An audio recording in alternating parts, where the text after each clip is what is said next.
정부가 우리한테 뭘 딱히 강요하는 것 같지도 않은데 이상하게 우리가 어떤 특정 방향으로 행동하게끔 만드는 그런 방법에 대해서 혹시 생각해 보신 적 있으세요? 오늘 바로 그 보이지 않는 설계의 비밀, 넛지와 회복력이라는 두 가지 아주 강력한 개념을요, 흥미로운 기사 한 편을 통해서 한번 파헤쳐 보겠습니다. 오늘 저희가 깊이 들여다볼 자료는요, 프랑스의 저명한 신문이죠. 르몽드 디플로마티크에 실린 에블린 피에의 기자의 글 넛지 유닛과 회복력입니다. 이 기사가 현대 사회가 어떻게 움직이는지에 대한 아주 날카로운 시선을 담고 있거든요. 기사는 정말 독특한 문장으로 시작해요. 이곳에서 회복력은 크레피네트의 풍미와 함께 다가온다. 크레피네트가 뭐냐면 다진 고기를 그물 지방으로 감싼 프랑스 요리거든요. 그러니까 회복력이라는 개념이 뭔가 다른 목적을 위해 맛있게 포장돼서 우리한테 온다는 그런 암시를 툭 던지면서 호기심을 확 자극하는 거죠. 바로 그 포장의 문제가 이 기사가 던지는 핵심 질문으로 이어집니다. 아니, 어떻게 사회에 새로운 제약을 만들면서도 사람들이 그걸 별 저항감 없이 심지어 이게 우리한테 좋은 거구나 하고 받아들이게 만들 수 있을까요? 그 답을 한번 찾아가 보죠. 먼저 행동을 설계하는 과학이 뭔지부터 시작해서 넛지와 회복력이라는 두 핵심 개념을 하나씩 뜯어볼 거고요. 이 둘이 어떻게 딱 만나는지, 그리고 이 모든 걸 보고 나서 우리가 마지막으로 던져야 할 질문은 뭔지 이 순서대로 한번 짚어보겠습니다. 자, 첫 번째 순서, 행동을 설계하는 과학입니다. 기사를 보면 요즘 정책을 만드는 사람들이 사람들의 행동에 영향을 주기 위해서 예전과는 다른 새로운 종류의 도구 상자를 쓰고 있다고 해요. 그 도구 상자의 중심에 있는 게 바로 인지과학입니다.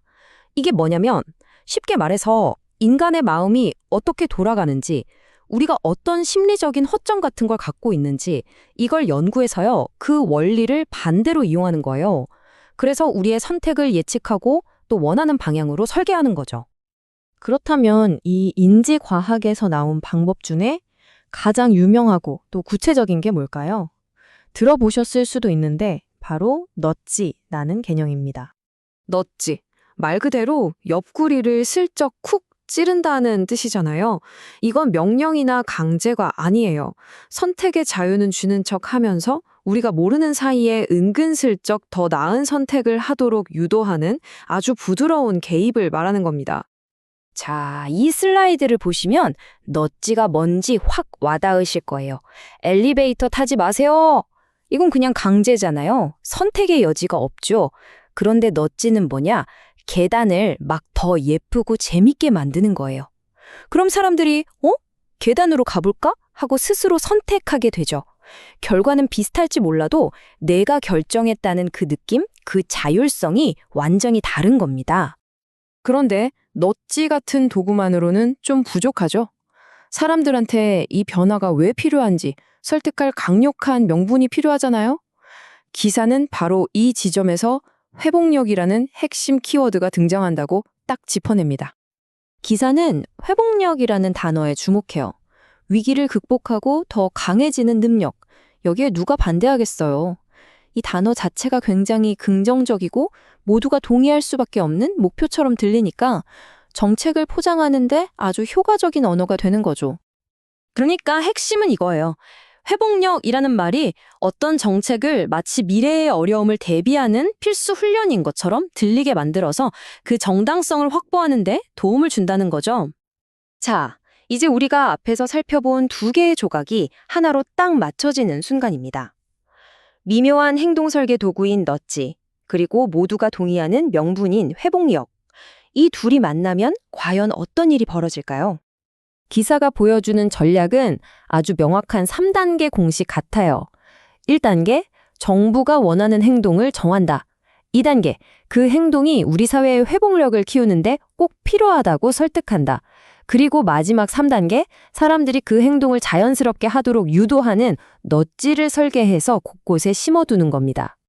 그리고 바로 이 지점이 우리가 주목해야 할 이유입니다. 이건 사람들이 내가 직접 선택했어 라고 믿게 만들면서 사실은 잘 설계된 길을 따라가게 만드는 아주 세련된 통치 방식이라는 거죠.